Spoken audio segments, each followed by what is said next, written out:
ക്ഷണിക്കാത്ത ചടങ്ങിൽ കേന്ദ്രമന്ത്രി സുരേഷ് ഗോപിയുടെ ചിത്രവും പേരും നോട്ടീസിൽ ഉപയോഗിച്ചതായി പരാതി. Thrissur Engandiyur smart village office കെട്ടിട ഉദ്ഘാടന ചടങ്ങിലാണ് സുരേഷ് ഗോപിക്ക് ക്ഷണം ലഭിക്കാതിരുന്നത്. ഇതുവരെയും പരിപാടിയിൽ പങ്കെടുക്കണമെന്നാവശ്യപ്പെട്ട് നോട്ടീസ് ലഭിച്ചിട്ടില്ലെന്ന് മന്ത്രിയുടെ ഓഫീസ് അറിയിച്ചു.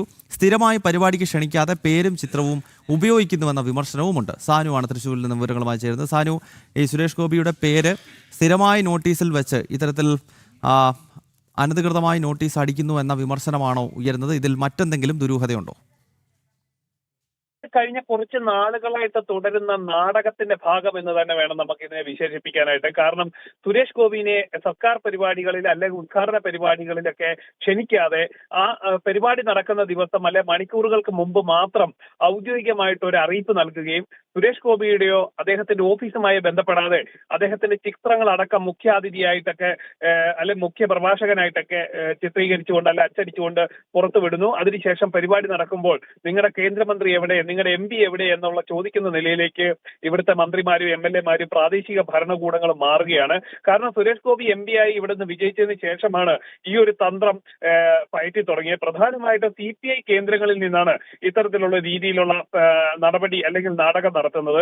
കാരണം K രാജനും അതേപോലെ തന്നെ R ബിന്ദു ഒക്കെ പങ്കെടുക്കുന്ന പരിപാടികളിലാണ് ഇത്തരത്തിലുള്ള നോട്ടീസുകളിൽ സർക്കാർ സ്ഥാപനങ്ങളുടെ ഉദ്ഘാടനങ്ങളിലൊക്കെ ആയിട്ട് ബന്ധപ്പെട്ടുകൊണ്ട് നോട്ടീസ് അച്ചടിക്കുകയും അതേസമയം കേന്ദ്രമന്ത്രിയുടെ ഓഫീസിനെ അറിയിക്കാതിരിക്കുകയും ചെയ്യുന്നത്.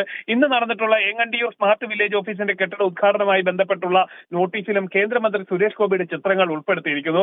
ഇത് നാട്ടുകാർ അറിയിച്ചതിനെ തുടർന്നാണ്, അല്ലെ പ്രാദേശിക തലത്തിലുള്ള BJP നേതാക്കൾ അറിയിച്ചപ്പോൾ മാത്രമാണ് ഇങ്ങനൊരു പരിപാടി അവിടെ നടക്കുന്ന വിവരം കേന്ദ്രമന്ത്രിയുടെ ഓഫീസും അറിയുന്ന നിലയിലേക്ക് കാര്യങ്ങൾ എത്തിയത്. തുടർന്ന് തഹസിൽദാരെ അടക്കം വിളിച്ച് തിരക്കിയപ്പോഴേക്കും ഇന്ന് രാവിലെ ഇതിന്റെ ക്ഷണക്കത്ത് ഓഫീസിൽ എത്തിക്കാം എന്നൊരു വളരെ ഉദാസീനമായിട്ടുള്ള ഒരു മറുപടിയാണ് തഹസിൽദാരുടെ ഭാഗത്ത് നിന്നുണ്ടായത്. എന്തായാലും കടുത്ത അമർഷത്തിലാണ് MP-യുടെ ഓഫീസ് ഉള്ളത്. കാരണം MP-നെ നാണം കെടുത്തുന്ന നിലയിലേക്കുള്ള പ്രവർത്തനം സർക്കാർ സ്ഥാപനങ്ങളുടെ കേന്ദ്രമന്ത്രിയും തൃശൂർ MP-യുമായ സുരേഷ് ഗോപിയുടെ പേര് അദ്ദേഹത്തെ വിളിക്കാത്ത പരിപാടിയുടെ നോട്ടീസിനകത്ത് അടിക്കുകയാണ്. അതും ഇത് ആദ്യത്തെ സംഭവമല്ല. തുടർച്ചയായി ഇത്തരം നോട്ടീസ് അദ്ദേഹം അറിയാത്ത പരിപാടികൾക്ക് അടിച്ചിറക്കുന്നു എന്നാണ് ഇപ്പോൾ ഉയരുന്ന വിമർശനം. സാനു കെ സജീവാണ് വിവരങ്ങളുമായി ചേർന്നത്.